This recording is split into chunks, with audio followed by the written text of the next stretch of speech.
निषेचन के समय की घटनाएं कि आखिर में निषेचन के समय कौन कौन सी घटनाएं होती हैं जिससे यह प्रक्रिया पूर्ण होती है। अब यहाँ पे कुछ लिखी हुई जैसे कि मैथुन क्रिया के बाद शुक्राणु मादा की योनि एवं गर्भाशय से होते हुए गर्भाशय नाल में। तो हेलो दोस्तों, welcome back to our channel teacher के डग में एक बार फिर आप सभी का स्वागत है। दोस्तों आज हम ह्यूमन रिप्रोडक्शन यानी कि मानव जनन का पार्ट 5 पढ़ने वाले हैं और इससे पहले भी हम जो इसके बाद बाकी बचे हुए पार्ट हो करवा चुके हैं। अगर आपने नहीं देखे अभी तक तो ऊपर आई बटन में लिंक शो हो रहा होगा, आप वहां से जाके देख सकते हैं। तो दोस्तों वीडियो को पूरा देखना, कोई भी पार्ट स्किप मत करना, बहुत ही इंपॉर्टेंट वीडियो है। और दोस्तों आपसे एक बहुत ज्यादा रिक्वेस्ट है कि आप प्लीज क्वालिटी के या बोर्ड या इतना छोटा बोर्ड ये सब करके प्लीज वीडियो को स्किप मत किया करिए, वीडियो को कट मत किया करिए। आप उसका कंटेंट की क्वालिटी देख सकते हैं, ना कि उसके कैमरा या वॉइस इस सब की क्वालिटी। आप कंटेंट की क्वालिटी देखिए। अगर आपको फिर भी वीडियो पसंद नहीं आ रहा है तो कोई दिक्कत नहीं, आप वीडियो छोड़ के जा सकते हैं। मगर आपको अगर पसंद आ रहा है तो प्लीज वीडियो को लाइक जरूर करिएगा और वीडियो पूरा देखिएगा। बहुत ही इंपॉर्टेंट टॉपिक पढ़ाने वाले हैं और बहुत ही सिंपल सी लैंग्वेज में पढ़ाने वाले, जिससे आपके दिमाग में एकदम घुस जाएगा। दोस्तों चलिए चलते हैं अपने स्टाइल में इस टॉपिक को भी। तो दोस्तों आज का हमारा बहुत ही इंपॉर्टेंट टॉपिक है अंडाणु की संरचना और इसको हम अपनी स्टाइल में बहुत अच्छे से पढ़ेंगे। जैसे कि जो मादा का जो अंडाणु होता है, इसमें इसका जो व्यास होता है लगभग 0.1 mm का होता है और इसमें जो अंडाणु को चाहिए होते हैं पोषक तत्व, तो सारे पोषक पदार्थ इसी अंडाणु में ही संचित रहते हैं। दोस्तों यहाँ पे और लिखा भी है मादा का अंडाणु 0.1 mm व्यास का होता है। अंडाणु के बड़े भाग में पीला पीतक होता है, जिसमें सभी प्रकार के पोषक पदार्थ संचित रहते हैं। अंडाणु का जो बड़ा भाग होता है उसमें एक पीला पीतक होता है, जिसमें सभी प्रकार के ये जो पोषक पदार्थ होते हैं वो संचित रहते हैं। इसमें एक बड़ा केंद्रक होता है, जो यहाँ पे भी चित्र बना है उसमें देखेंगे, जिसे जननिक आशय कहते हैं। इसमें जो केंद्रक होता है बड़ा सा, उसको हम जननिक आशय भी बोलते हैं। दोस्तों इसमें अनेक कोशिकांग जैसे कि माइटोकॉन्ड्रिया, गोल्जी का प्राथमिक अंड कोशिकाएं पाई जाती है। इसमें बहुत प्रकार के कोशिकांग पाए जाते हैं, जैसे माइटोकॉन्ड्रिया के बहुत सारे पाए जाते हैं। और अब हम इस चित्र के माध्यम से इसको बहुत अच्छी तरीके से जानेंगे। यहाँ पे हमारा बना हुआ है पूरा अंडाणु की संरचना और इससे इस चित्र से हम बहुत अच्छे से समझेंगे। दोस्तों ध्यान दीजिएगा थोड़ा सा।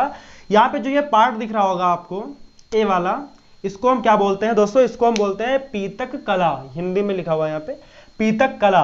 और यहाँ पे जो आपको पूरे स्ट्रक्चर का जो मध्य दिख रहा होगा, यहाँ पे इसको हम बोलते हैं क्या? केंद्रक। और जो ये पार्ट दिख रहा है वैसे तो पूरे में यही होता है, बट हमने थोड़े से बिंदुओं से दिखाया जल्दी करने के लिए। इसको हम बोलते हैं माइटोकॉन्ड्रिया। और यहाँ पे जो है द्रव बचा हुआ है, मतलब ये इतना तो ये माइटोकॉन्ड्रिया तो है इसमें, बट उसके बीच में जो जगह है उसमें भी तो कुछ ना कुछ तो भरा होगा। उस द्रव को हम बोलते हैं कोशिका द्रव। और ये वाले पार्ट को जो चारों तरफ बने हुए हैं, ये जिनसे घिरा है पूरा अंडाणु, उसको हम बोलते हैं कोरोना रेडिएटा। और इस पार्ट को हम बोलते हैं जोना पेलुसिडा। ठीक है दोस्तों, तो हमने चित्र से भी अच्छे से समझा होगा। अब इसके आगे भी अभी और इंपॉर्टेंट टॉपिक पढ़ने वाले हैं, तो प्लीज वीडियो को छोड़ के बिल्कुल भी मत जाइएगा और वीडियो पूरा देखिए। हमारा अगला टॉपिक कुछ ऐसा है, जैसे कि पहला टॉपिक है हमारा भ्रूणीय परिवर्धन की भ्रूणीय परिवर्धन क्या होता है।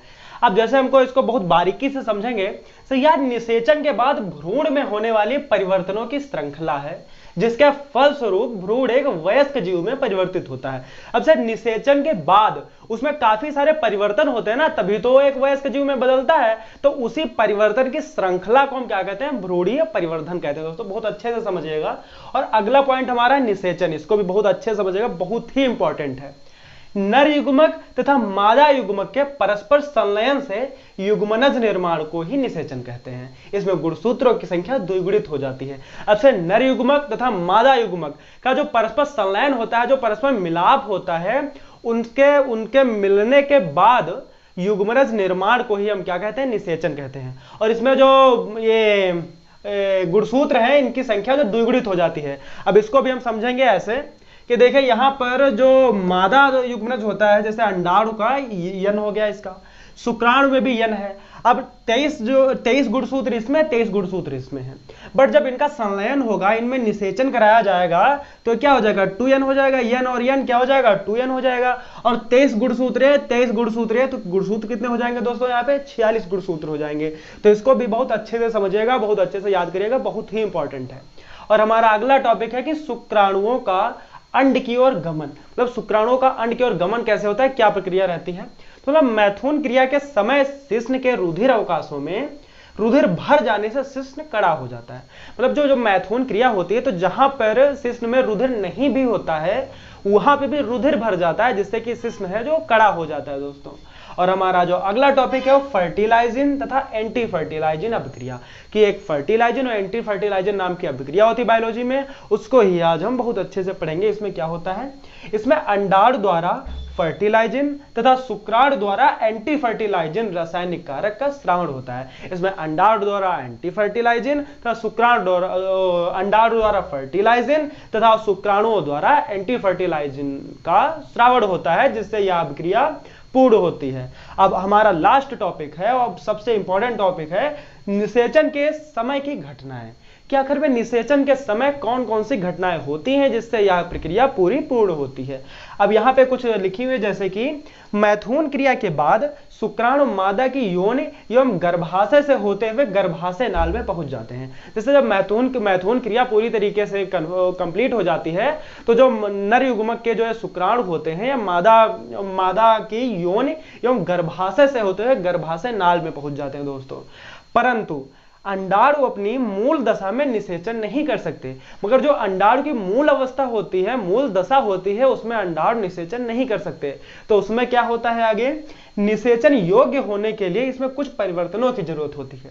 मतलब अंडाणुओं को निषेचन करवाने के लिए अंडाणुओं से उसमें कुछ परिवर्तन करने पड़ते हैं, कुछ बदलाव करना पड़ता है, तब निषेचन की प्रक्रिया पूरी हो सकती है। जैसे कि जिसमें सामर्थ्य धारिता कहते हैं, जिसे सामर्थ्य धारिता कहते हैं, और इन बदलाव जो होते हैं उनको हम क्या करते हैं, तो क्या कहते हैं दोस्तों, सामर्थ्य धारिता।